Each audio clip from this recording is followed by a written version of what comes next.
بسم اللہ الرحمن الرحیم۔ السلام علیکم ناظرین، تاریخ سرائے چینل میں خوش آمدید۔ آج کی اس ویڈیو میں ہم آپ کو بتائیں گے ایک ایسے شخص کا حال جس کا نام اوج بن انک تھا، اور یہ تاریخ کا لمبا ترین انسان سمجھا جاتا ہے جس کی عمر 3500 سال کے لگ بھگ تھی۔ تاریخ سے پتہ چلتا ہے کہ بعض راویوں نے روایت کی ہے کہ اللہ رب العالمین نے قوم موسیٰ علیہ السلام سے یہ وعدہ کیا تھا کہ زمین شام مقدس کی تم کو دوں گا، تم وہاں ظلم کو ختم کرنا اور وہاں سے ظلم کرنے والوں کو نکال دینا۔ اور در حقیقت مقام اجداد یعنی بنی اسرائیل کے آباء و اجداد کا ملک کنعان یعنی کہ موجودہ فلسطین میں ہی تھا۔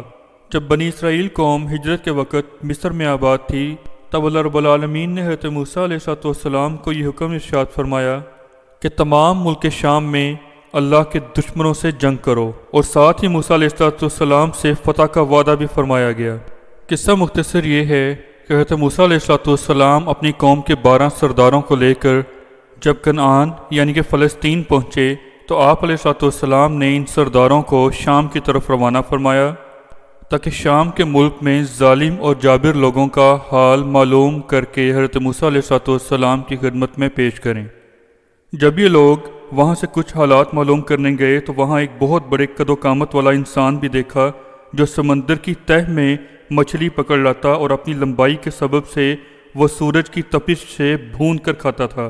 اور معارج النبوہ میں لکھا ہے کہ حضرت نوح علیہ السلام کے طوفان سے یہی شخص بچا تھا، اور ایسا دراز قد تھا کہ سمندر کے پانی میں بھی وہ ڈوب نہ سکتا تھا۔ اتنا بڑا لمبا جوان تھا کہ اس کی عمر 3500 برس تھی۔ وہ شخص حضرت آدم علیہ السلام سے حضرت موسیٰ علیہ السلام کے زمانے تک زندہ رہا، اور اس کی ماں کا نام صفورہ تھا، اور وہ بیٹی حضرت آدم علیہ السلام کی تھی، اور اس کے باپ کا نام انک تھا۔ اور معارج النبوہ میں لکھا ہے کہ اس کے باپ کا نام سبحان تھا اور ماں کا نام انک تھا۔ پس یہ بندہ یعنی اوج بن انک نے حضرت موسیٰ علیہ السلام کے 12 سرداروں کو دیکھ کر پوچھا، تم کہاں سے آئے ہو اور کہاں جاؤ گے؟ پھر ان 12 سرداروں نے اپنا حال بیان کیا کہ وہ ملک شام میں ظالم اور جابر لوگوں کا حال معلوم کرنے آئے ہیں۔ یہ بات سن کر اوج بن انک نے ان سب کو پکڑا اور اپنے ساتھ لے کر اپنی بیوی کو دکھانے لے گیا، اور اپنی بیوی سے کہا کہ دیکھو یہ سب میرے ساتھ لڑنے کو آئے ہیں۔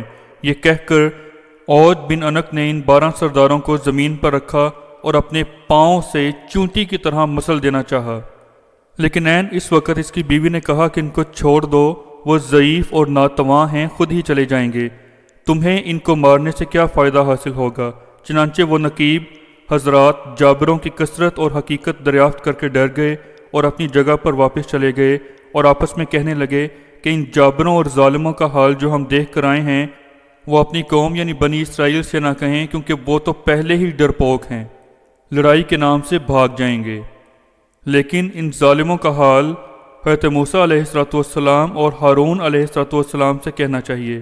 تب حضرت موسیٰ علیہ السلام سے وہاں کا حال بیان کیا، اور نیز یہ بھی بیان کیا کہ وہاں کے پھل بہت بڑے بڑے ہیں، اگر انار کا ایک دانہ نکالیں تو آدمی سیر ہو جائے۔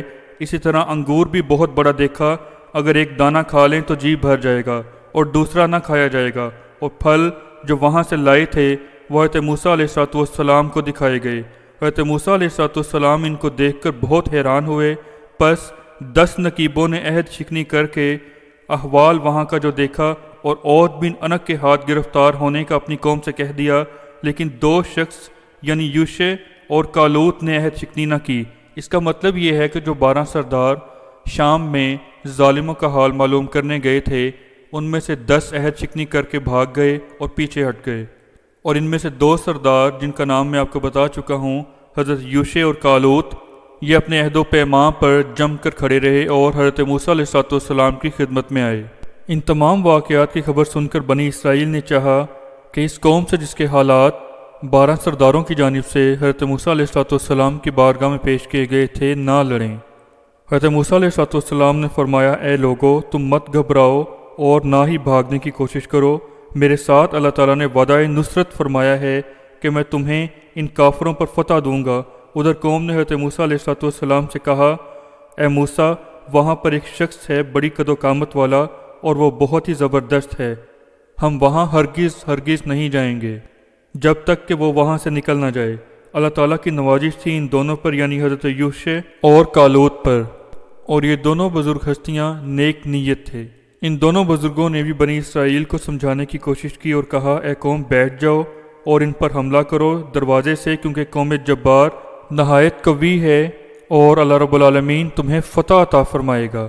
اور موسیٰ علیہ السلام نے یہ وعدہ کیا ہے، یعنی یہ بشارت عطا فرمائی ہے کہ خدا ان کو ضرور ہلاک کرے گا، جیسا کہ فرعون کو ہلاک کیا گیا ہے۔ اور تم لوگ تو اللہ پر یقین رکھتے ہو، پھر کیوں نہیں اس پر بھروسہ کرتے؟ اس پر بھی وہ لوگ کہنے لگے کہ ہم ہرگز نہ جائیں گے ساری عمر جب تک وہ جابر قوم وہاں رہے گی۔ اے موسیٰ، تم اور تمہارا رب جا کر ان سے لڑو، ہم تو یہیں بیٹھے رہیں گے۔ بس اس بے ادبی پر اور ان سخت الفاظ پر حضرت موسیٰ علیہ السلام نے قوم بنی اسرائیل پر بد دعا کی، اور اس کا نتیجہ یہ نکلا کہ قوم بنی اسرائیل 40 برس تک ادھر ادھر بھٹکتی رہی اور اللہ رب العالمین نے ان پر شدید عذاب مسلط فرمائے۔ قصہ مختصر یہ کہ حضرت موسیٰ علیہ السلام اور حضرت ہارون علیہ السلام دونوں مل کر ملک شام کی طرف روانہ ہوئے تاکہ وہاں کی جابر قوم کے خلاف جنگ کریں۔ اور جب رات ہوئی، بنی اسرائیل نے مصر جانے کا قصد کیا، تمام رات چلتے رہے اور صبح فجر کے وقت دیکھا کہ جس جگہ سے کوچ کیا تھا اسی پر آ رہے ہیں۔ پھر دوسری شب کو بھی تمام رات چلتے رہے، تمام رات چلے، فجر کو دیکھا، یعنی فجر کے وقت دیکھا کہ جہاں سے کوچ کیا تھا وہیں ہیں۔ وہ سمجھے کہ موسیٰ علیہ السلام کی بد دعا سے یہ حال ہوا، تو تب یوشع بن نون علیہ السلام نے ان سے کہا کہ اس میدان میں ٹھہر جاؤ اور صبر کرو اور استغفار پڑھو، جب تک موسیٰ علیہ السلام ملک شام فتح کر کے واپس نہ آئیں تب تک یہیں ٹھہرے رہو۔ یہ بات سن کر بنی اسرائیل اللہ رب العالمین پر توکل کر کے اسی جگہ رہے، اور اس جگہ کا نام تی ہے، جس جگہ پر یہ لوگ ٹھہرے رہے، اور اس میں 12 اسباط یعنی بنی اسرائیل اور 6 لاکھ آدمی حضرت موسیٰ علیہ السلام کی بد دعا سے 40 برس محبوس رہے اور وہاں سے نہ نکل سکے۔ اور اس جگہ کا تقریباً رقبہ 18 کوس لکھا گیا ہے۔ غرض یہ کہ حضرت موسیٰ کلیم اللہ علیہ السلام اوج بن عنق کو قتل کرنے کے لیے جب ملک شام میں اس کے شہر کے قریب گئے تو لوگوں کی عجیب و غریب شکل دیکھ کر ڈر گئے اور اپنے مالک حقیقی کو یاد کر کے آگے بڑھے۔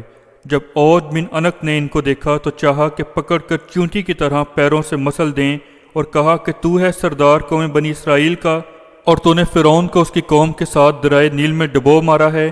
یہ کہہ کر اس نے موسیٰ علیہ السلام پر حملہ کیا۔ حضرت موسیٰ علیہ السلام نے جوابی حملہ کیا، چنانچہ حضرت موسیٰ علیہ السلام کا قد بھی تقریباً 10 گز لمبا تھا۔ چنانچہ حضرت موسیٰ علیہ السلام نے کئی گز اونچا اچھل کر اوج بن عنق کے ٹخنوں پر اپنا عصا مارا، وہ وہیں مردود گرا اور مر گیا۔ 40 برس سے بنی اسرائیل وادی تیہ میں اللہ رب العالمین کی طرف سے آزمائش برداشت کر رہے تھے، اور دوسری طرف لاش اوج بن عنق کی میدان میں پڑی تھی، اور گوشت پوشت گل سڑ گیا تھا، اور پشت کی ہڈی مثل پہاڑ کی اونچی ہو رہی تھی۔ سامعین، اوج بن عنق کا واقعہ ہم نے مختصراً بیان کیا ہے۔ اگر آپ کو یہ ویڈیو پسند آئی ہو تو اسے لائک کریں اور کمنٹ سیکشن میں اپنی رائے کا اظہار ضرور کریں، اور چینل کو سبسکرائب کریں۔ جزاک اللہ۔